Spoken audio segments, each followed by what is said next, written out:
Good morning. I hope you're all doing as well as I'm doing today. If you'd like to stand, we'll sing a call to worship. 1, 2, 1, 2, 3, 4.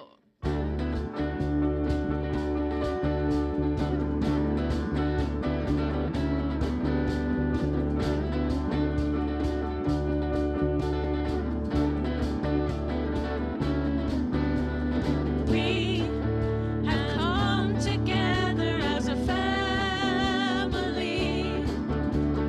We have come here as we are. We have come with arms wide open. We have gathered here in love. Spirit is in this, Spirit is in this place. Spirit is in this, Spirit is in this place. Spirit is in this, Spirit is in this place. Raise a rope and shout of praise. Spirit's in this place. We sing in celebration. We sing with words of prayer. We affirm our life as sacred. We declare that peace is here. Spirit is in this, Spirit is in this place. In this place, Spirit is in this, Spirit is in this place. In this place, Spirit is in this, Spirit is in this place. In this place, room with shouts of praise. Spirit's in this place.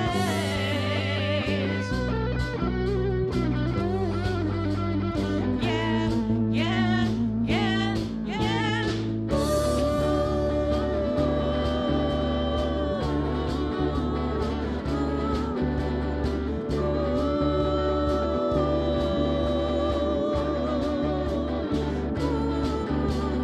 Spirit is in this, Spirit is in this place. In this place, Spirit is in this, Spirit is in this place. In this place, Spirit is in this, Spirit is in this place. In this, raise the roof and shout some praise. Spirit's in this place.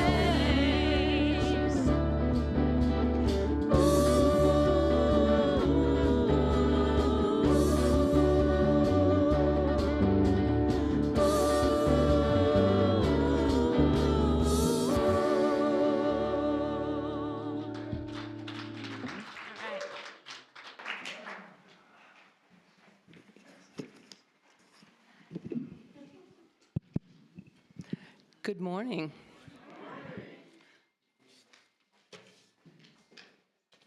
I want to welcome you all to Unity of Traverse City. I am your newest worship assistant. My name is Amy Kroll, and today is my first day.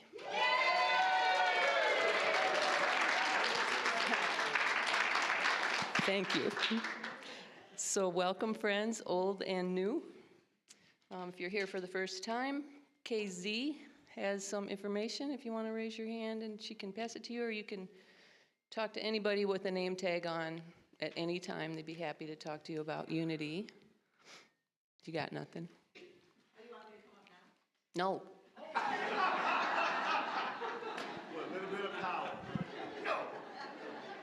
No, you're good, sorry. And I'd also like to welcome anybody watching on YouTube later this afternoon or later in the week. We have some announcements. To start with, Mary Ann will come up and talk about compassionate choices.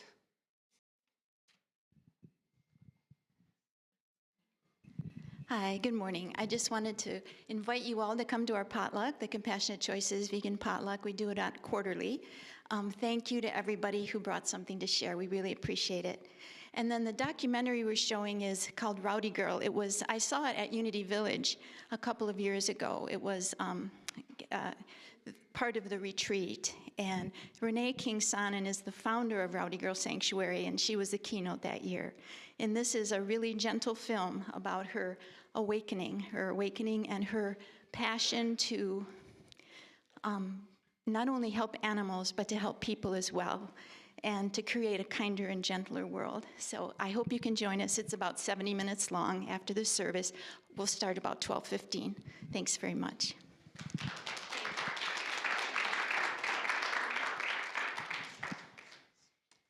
Now I can come. I'm Kay Zins, and I'm here to plug the orphan book sale. They're all new. They haven't been in the back before. I brought them right out here. So if there's any book you like there, it's yours. If you have a little donation, that's great too. It's a little fundraiser for us. So please do it. Now it's Anne's turn.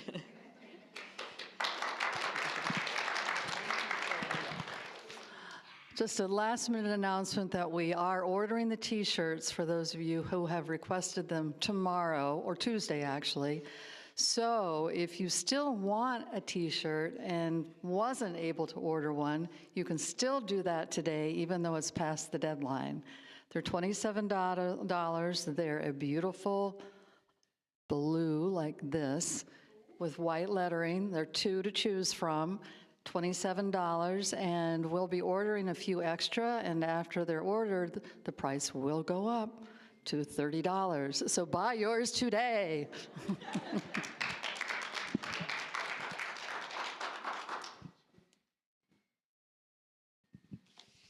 Oh, we have movie night coming up this Friday, November 14th, from 6:30 to 9:30.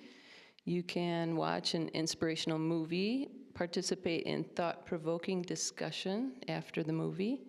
It promises to be a fun evening that will foster closer connections, deeper spiritual awareness, and be a time to just enjoy a movie and popcorn.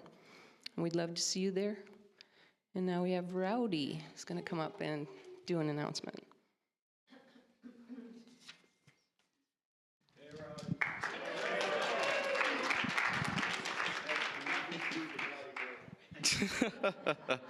So I am here to talk about two different charitable causes that I am just trying to get a little bit more word out about. Both of these QR codes go to two different websites. The first one in the upper right is a GoFundMe for Anya Hall, excuse me. She is a student at Kalkaska Middle School, a 7th grader who was involved in a really bad car accident on this past Tuesday.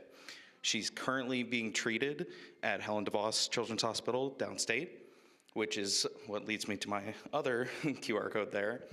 For the past 5 years, I've been raising money for Helen DeVos Children's Hospital through Extra Life. Extra Life is a charity that works with children, excuse me, I'm gonna get emotional during this.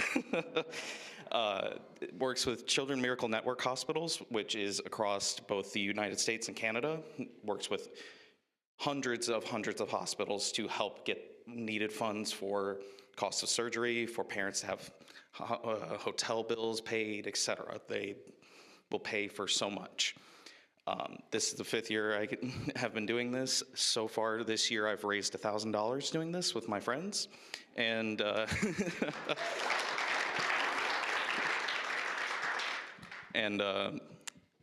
last year, I was able to raise $2,000. That's what my goal is this year, is to just continue trying to hit that amount pretty much every year. Again, all of the funds raised through Extra Life go to Helen DeVos Children's Hospital. For the GoFundMe, that is just for Anya's direct medical bills. She has at least 2 to 3 more surgeries ahead of her, and she's not out of the woods yet. Such a sweet girl, and it's a devastating thing to happen for Kalkaska. But yeah, that's what I have. If you have a chance to donate to either of those, please, please, please do. Otherwise, share them if you can. Thank you.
is done through me this day. Thy will is done through me this day. Thy will is done through me this day.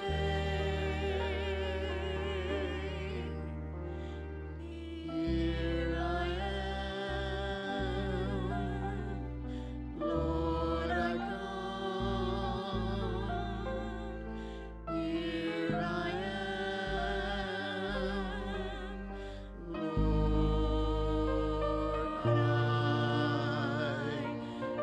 come.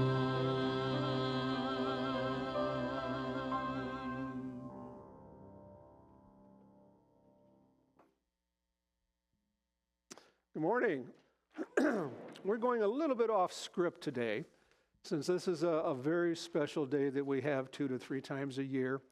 This is the day that we welcome new members into the Unity of Traverse City family. So I'd like to ask everyone who is going to become blessed today to please come up to the front with me.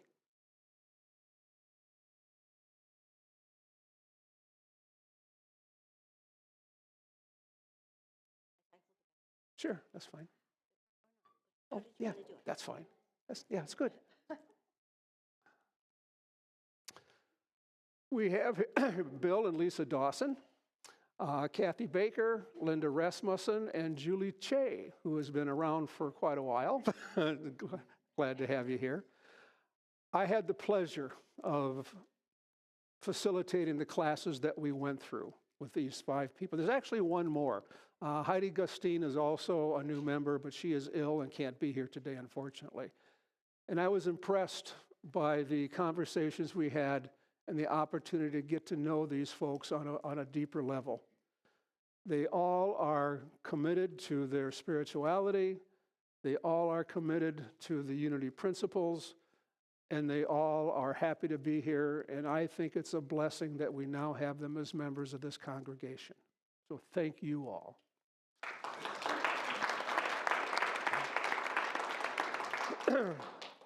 So as we yay! So as we begin, I'd invite everybody here to open up your hearts to this group of people. And the 5 of you, I invite you to open your hearts and receive the blessing of your spiritual family that you all have now. So Lisa, Bill, Linda, Julie, and Heidi, even though she's not here, but she's here in spirit, we do indeed bless you. Yeah, I said, did I say Kathy? Oh, Kathy, sorry. Your name's here. I went on to the next one, sorry.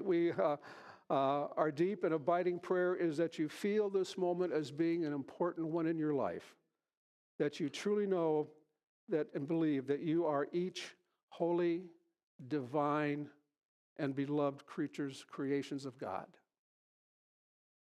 That you radiate your sacred natures in all that you do, and this moment is one of a commitment to your spiritual paths and to allowing Spirit to shine through you as a beacon to the world, along with your own light that will shine to the world as well. And now I invite everyone to read the blessing that'll be on the screen and welcome our newest members. Together, we welcome you in the membership of Unity Traverse City. With you, we renew our dedication to a spiritual commitment and our spiritual tab. We love you, we bless you, and we behold the Christ in you. I would like you all to join me in welcoming the newest members of the Spiritual Center, Unity Spiritual Center of Traverse City, Michigan.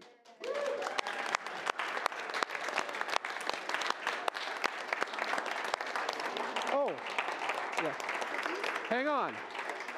So these are the Butterworth, and these Okay. are the Emily Katie, and then one card gets to go with each Okay. person. Oops. Yep. We're not quite done yet.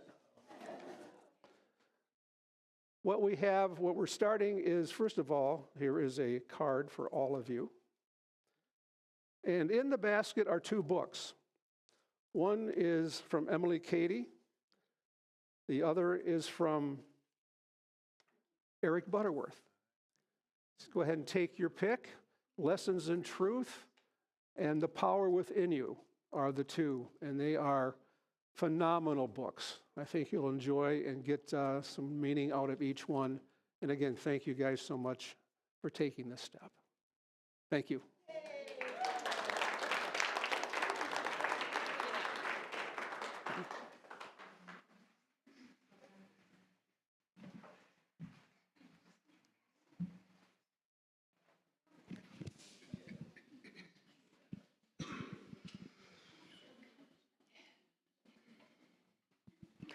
Let's join hearts for a few moments of prayer and meditation. You take a moment to settle into your chair and uncross your arms and legs and plant your feet firmly on the floor. Let your eyes gently close if that's comfortable for you. I'd like us to breathe together and begin to release the world outside of this room for the next 40 minutes or so. So inhale into your belly for a count of 4. At the top, pause 1 count and exhale for a count of 8. At the bottom, hold for a count of 1 and start over. Inhale 4, hold 1, exhale 8. Again, inhale 4, hold 1, exhale 8. And one more time. Inhale 4, hold it before you exhale 8. And continue breathing comfortably as I lead us in a prayer and meditation.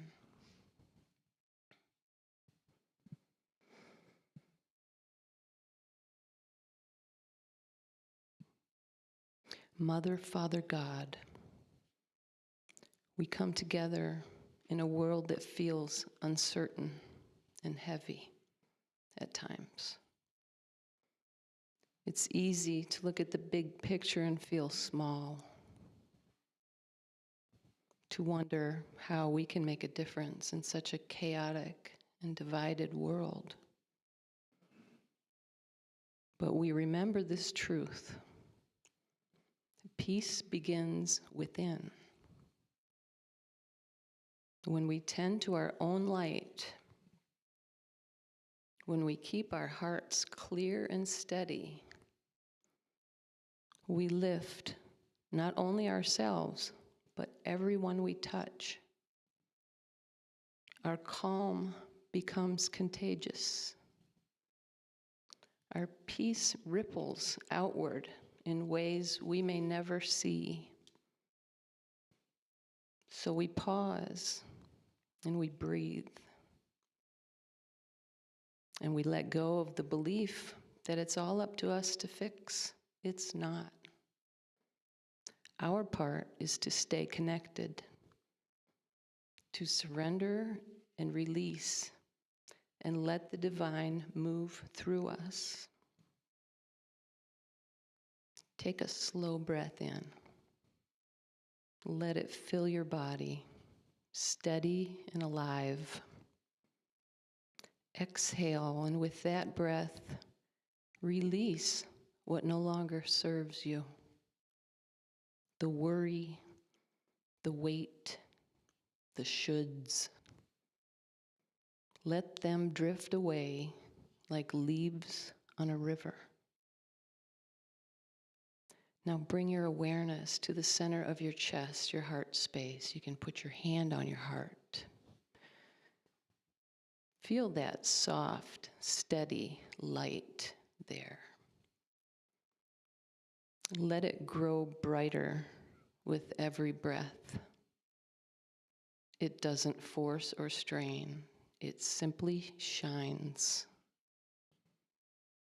As that light expands, silently affirm, I release what no longer serves me. I surrender to divine flow. I am guided, I am supported, and I am free.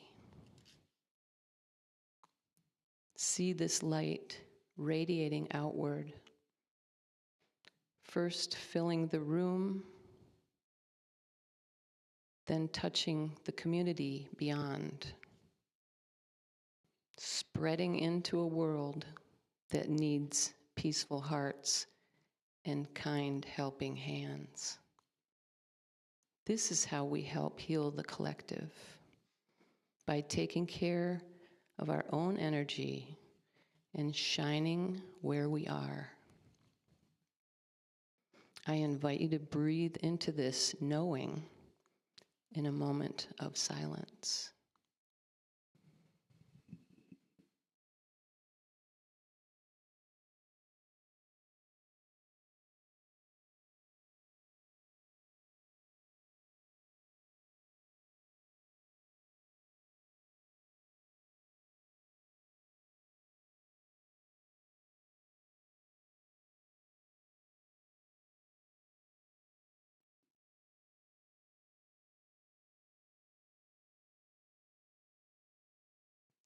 As we return to this space, let's carry this peace with us.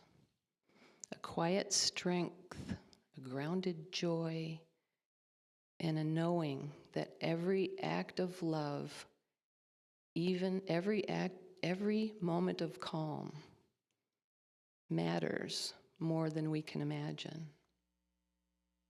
And so it is. Amen.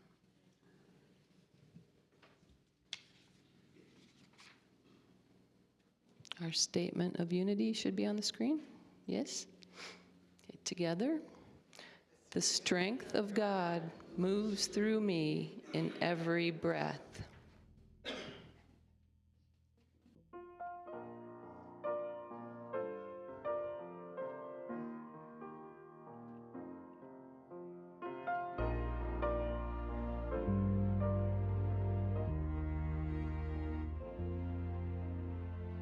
You don't have to feel brave to be brave.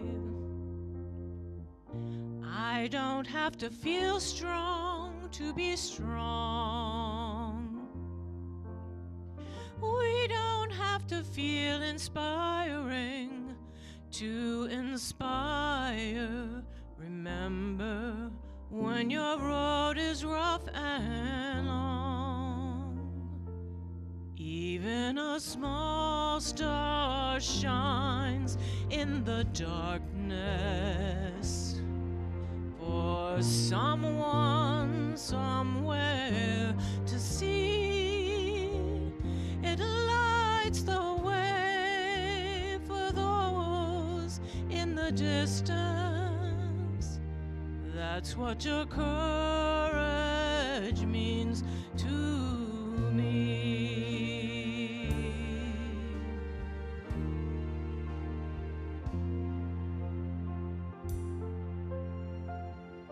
Maybe there are times you feel lonely, like no one sees the world the way you do. Remember, each of us is made uniquely, and no one ever sees their own magnitude. Even a small star shines in the darkness. For someone somewhere to see, it lights the way for those in the distance. That's what your courage means So don't be afraid to be a little brilliant. Don't be afraid to shine in someone's eyes. If we can trust the gifts that sometimes make us different, then we can all learn to shine, shine, shine.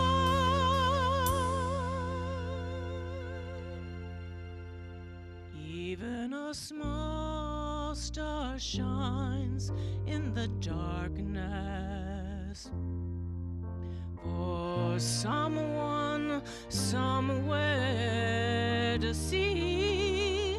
It lights a way for those in the distance. That's what your courage means to me.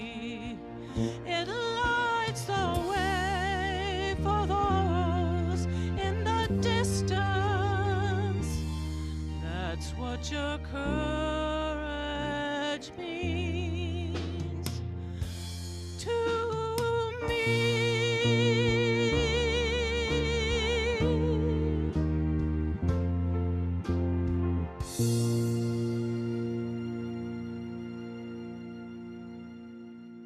Nice.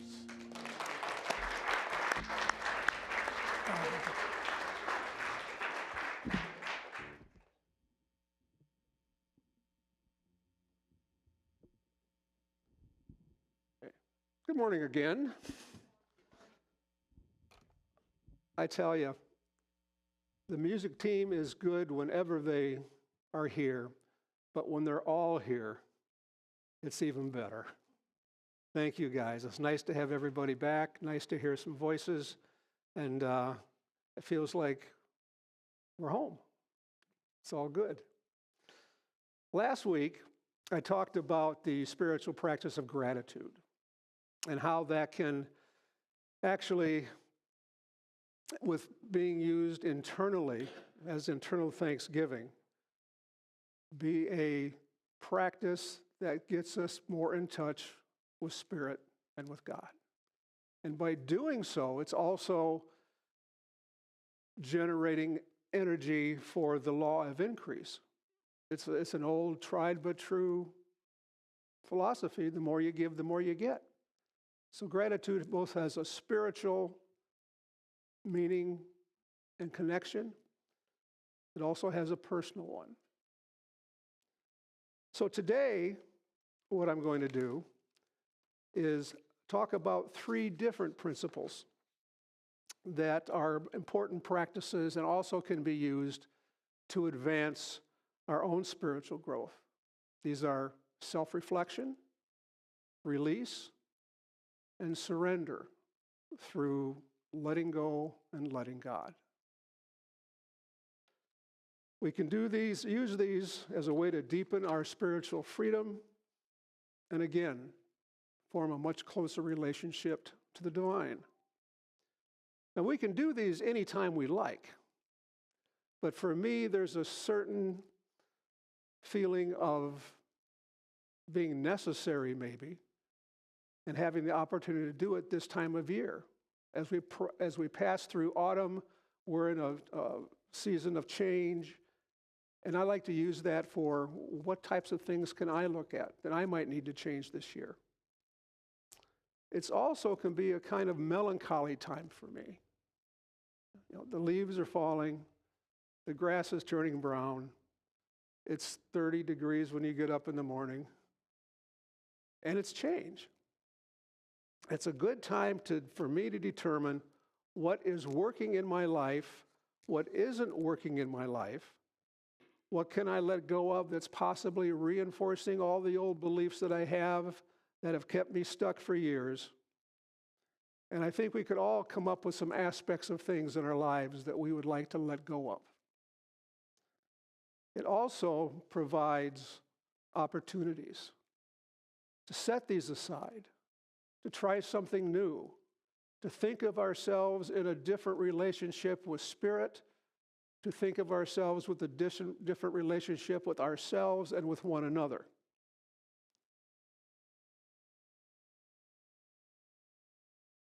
the possibilities continue to grow, either in opportunities or in thoughts. And it requires self-inquiry to recognize our divine nature and to uncover those beliefs that we can let go. It highlights the fact that we believe there is one presence, one God, and that is God the good with that power.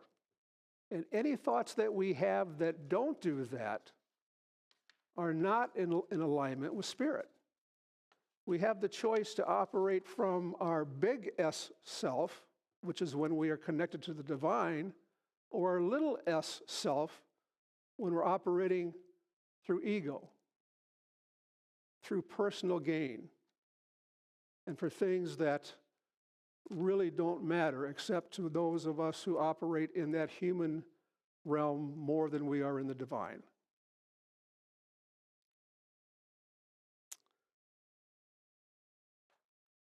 Charles Fillmore realized this when he wrote, "The mind is the connecting link between God and humanity, that we are one with God, with everything and everyone." Reflection requires that I give some thought to those things about myself that are not in tune with my values, not in tune with I say I believe, and I'm out of sync with Spirit, the truth of my being, and reflection looks at those which are out of alignment in me. It actually brings up for me the polarity that we live with. There's our human self, there's our divine self. The divine self is the one that I want to bring into my human version as much as I possibly can. I'm human.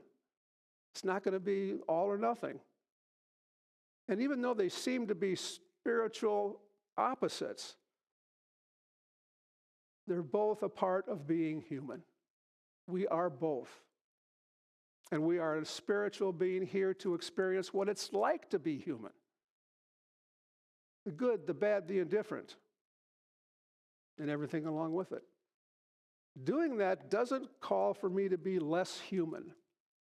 It's a call for me to acknowledge the divine within, the Christ presence that is alive with each and every one of us and everyone we meet, and the opportunity to grow into what I truly am and what I am here to do. Reflection is the fact-finding part of this operation, if you will. It's challenging. It requires courage, requires vulnerability, and the willingness to acknowledge what we see to be our shortcomings, our fears, things that have held us back in our lives, and insecurities, and also to celebrate our progress and our successes. Sometimes we don't pay enough attention to those. And it requires a large degree of self-compassion. That's a requirement. And it's something that I think, I know in my case, I haven't used nearly as much as I would have liked to over the years. Self-reflection is the spark that can ignite the process of transformation in our lives. If we don't come up with these things and know where we want to go, it's going to be pretty hard to make any changes, isn't it? We can align ourselves more closely with that Christ presence, and we can do what we are here to do. One of the things I've realized about this process is that a lot of times, if something is obvious that I want to change, I think I have to fix it. And what it might be telling me is that it's no longer useful. You know, I could try to fix it. I could get into a predict and control environment or train of thought and say, okay, if I do this and this and this, then this and this and this will help, and I'm predicting, and then I'm going to try to control it so it happens. So I'm using my own control to try to put into effect more divine principles. And that's not going to work. I have to let those go, let the divinity within me and the connection with God be the ones to facilitate that change.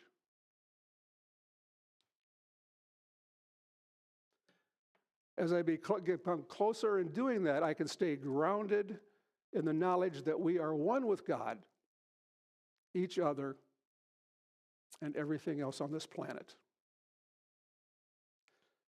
Self-reflection can be the beginning of a transformational journey and is one of the purposes, I think, of the spiritual journey that I am on.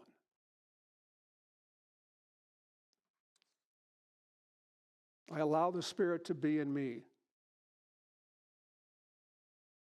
when I do that. The second aspect is release, whereas the first part of self-reflection is finding out what we need to do. The action comes in the release stage. It affirms, as our unity principles do, that we have the power to change our reality by our thoughts. And it calls for action to do that. Like another of the unity principles, that we can't just think about and learn these things, we actually have to apply them in our lives for them to be useful. Through everything that we do, everything we say, and everything that we think. And one of the best ways I found to do that came from the What's in the Way is the Way book, the I See You version. Because I've taken these things that I haven't liked about myself and stuck them in places I think that they will never come out again, or run away from them, tried to destroy them, and tried to ignore them and forget about them and pretend that they were gone. And they always came back.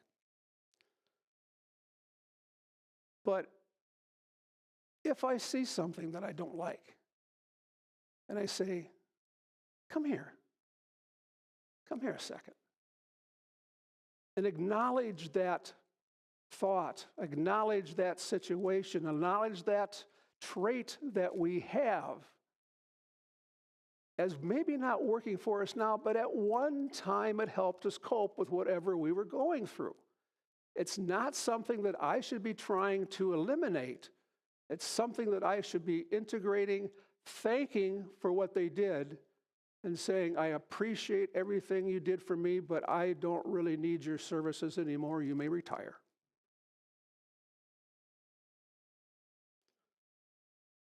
I would stick these in the corner of my mind, run from them, do whatever, try to ignore them as I got older through the use of drugs and alcohol. And I see the principle, again, is to meet them with compassion. This is not a one and done. I really wish it was, but I've been grappling with some of these things for almost my entire life. But when we acknowledge, embrace, and integrate them, they eventually lose their power over us. When they come up, we can say, hey, it's good to see you again, but go to the store, go take a walk, do something. The third portion is letting go, letting God through surrender. And there have been many issues in my life, and there are still some, that go much deeper than just releasing them.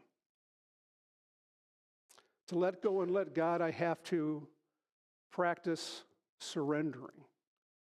And I don't like that word. It implies giving up. It implies being a quitter. It implies to me that I'm not strong enough to do what I need to do. And all of those are false. Surrendered to me now just means, hey, I tried my best. I can't do this.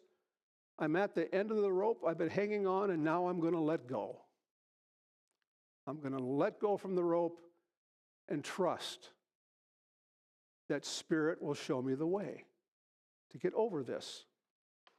And there's one area in my life that I have been obsessed with almost my entire life, and that is my weight. You see, when I was a kid, I was always the heaviest one in class, all the way through elementary school.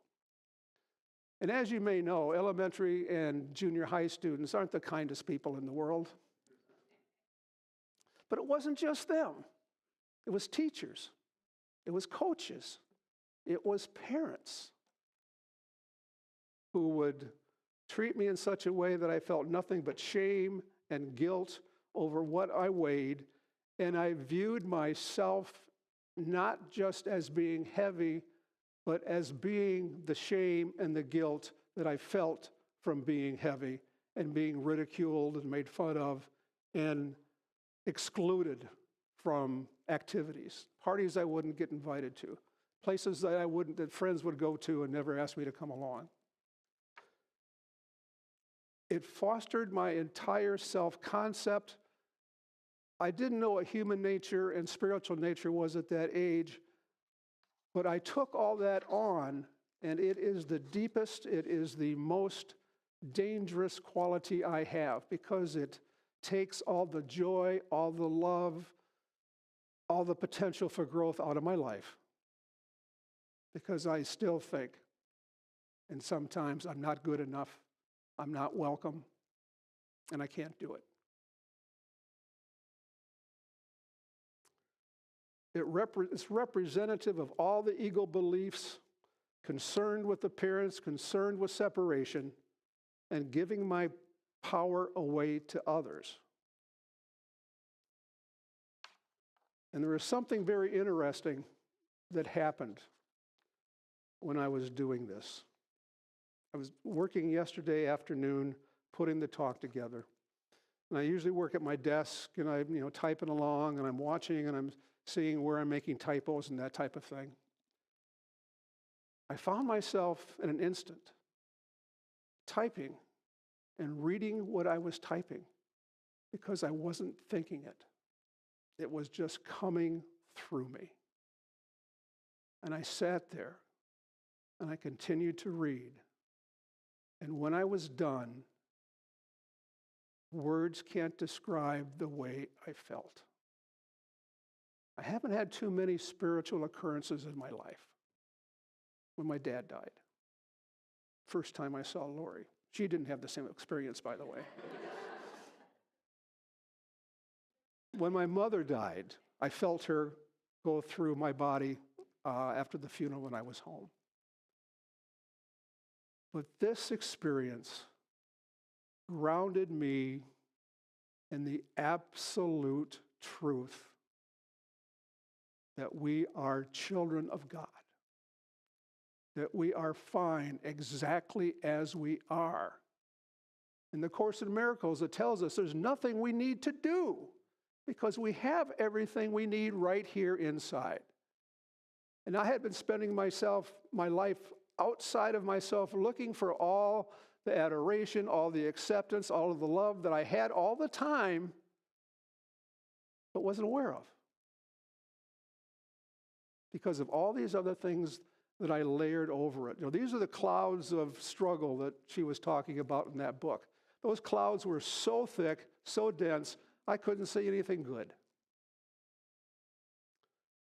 But when I finished this process, I had a sense of peace within myself that I have never experienced before in my life.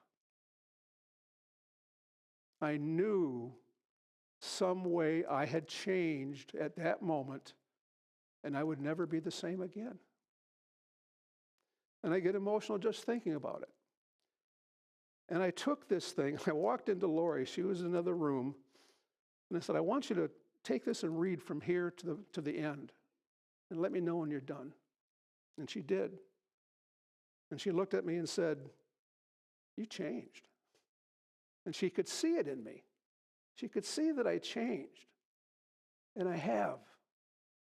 For the first time in my life, I truly feel connected to Spirit. I know that God's good is there, it's available, and it's already here. All my needs are met. Whatever else I need will show up. It will be here when I need it. And all I have to do is hang on to that thought. and live our principles, live our beliefs, live our values and every day of my life. I just got chills. And then I will not have to worry about that any longer. I can't express enough what that experience has been. And if I had been sitting where you were sitting 10 years ago and I heard someone say that, I'd say, what in the hell is this guy talking about? You know, it's really off the wall. But it happened. It's true. And I will never be the same. Thank you for listening to me. God bless you.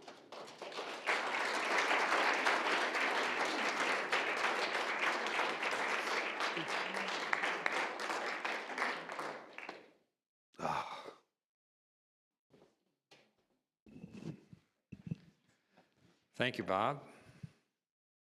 I think we can relate to much of what you said personally. So I have a couple of comments about prosperity.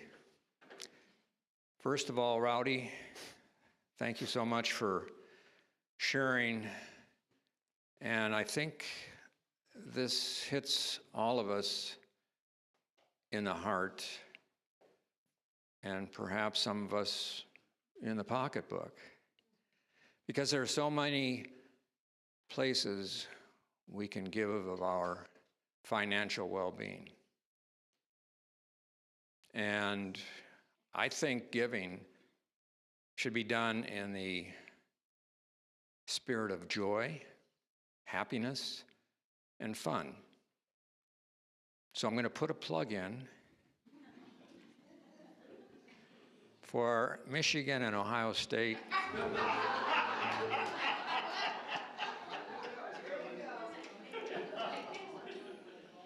We've done this 2 years. This will be the third year. I won't talk about it until back there if you're interested. But the first year we asked for $100 per square to raise $10,000 or roughly $8,000 to pay for an expensive project, a couple of projects. And we, out of that, had 51 squares filled. So it was $5,100, and as it turned out, Unity was the only winner based on the score of the game.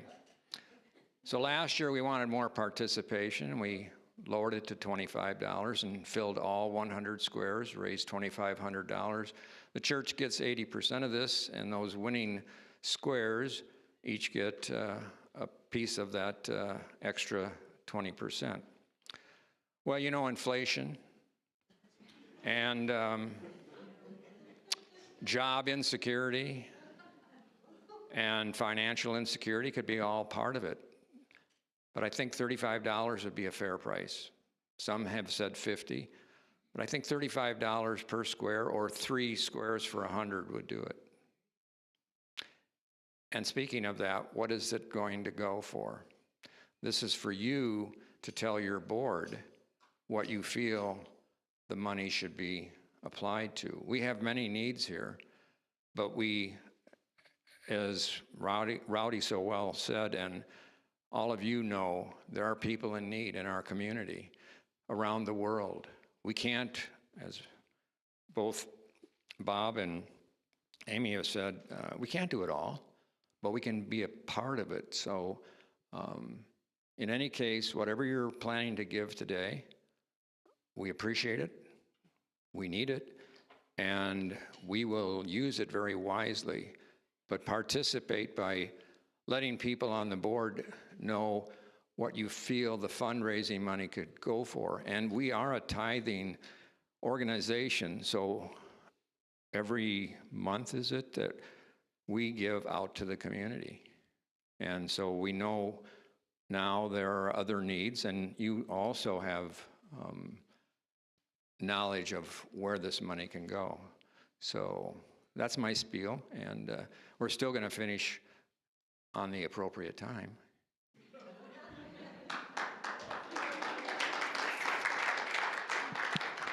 let's affirm our prosperity statement together.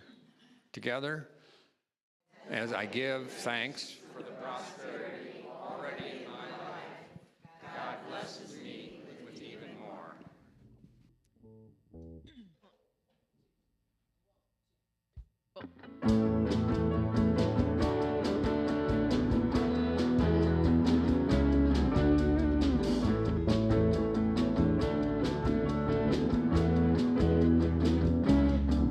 In the way that the mountains greet the morning sky, there's a feeling in the air so rare that you can't deny.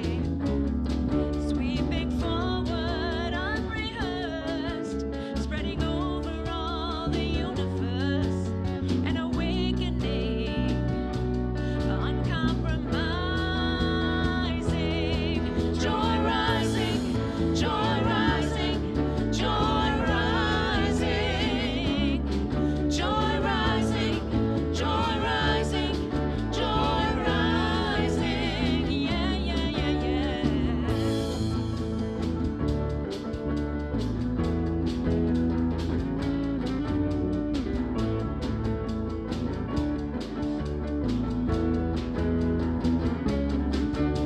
It's a feel-good virus you cannot contain, spreading out at the speed of light like a runaway train.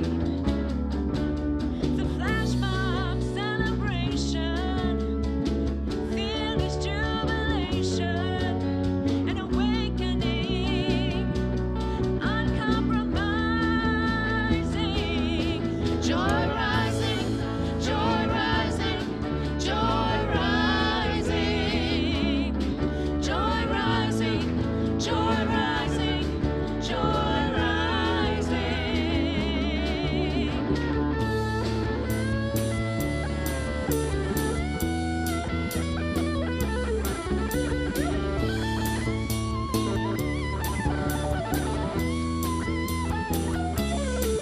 It's in the moment of creation when a new idea is born. It's there in the room when you wake on Christmas morn. It's happiness squared times happiness.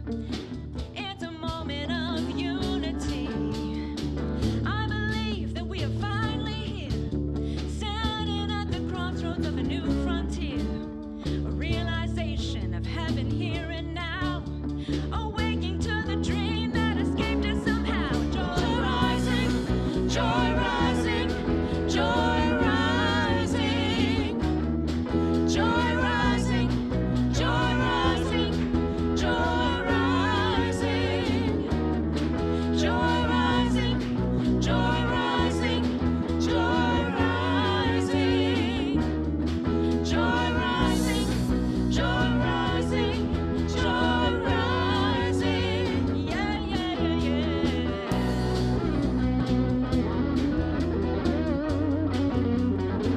Can you feel the joy rising?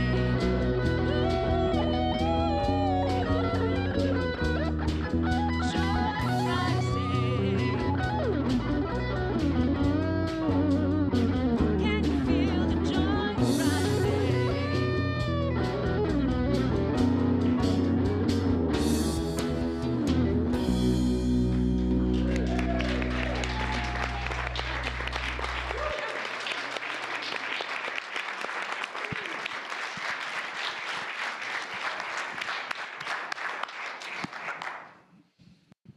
Thank you so much. And thank you for showing up. Let's get up.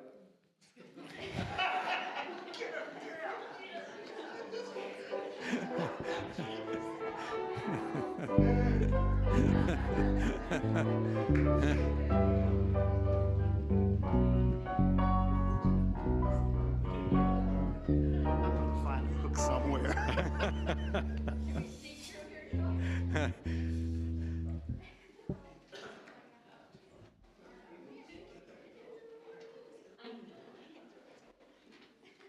So thanks around for all those who helped make this another in my opinion, wonderful service. And you know that if you're a new member, you've been here enough to know that we have chaplains at the end of the service, one in the front, one in the hall. And let's meet after I get through with, well, I'm not getting through at the end. The music team's going to take care of that. But the vegan potluck, whether you brought something or not, I know the food's wonderful. And conversation, fellowship. And Anya Hall, is that her name, Rowdy? We're going to put her in the circle. And please add anyone that you're aware of who needs healing, needs anything at all, peace, love. Feel free to speak their names. Feel free to speak the name of an organization or a place somewhere in the world, right here in Michigan perhaps, that needs our help, our thoughts and prayers.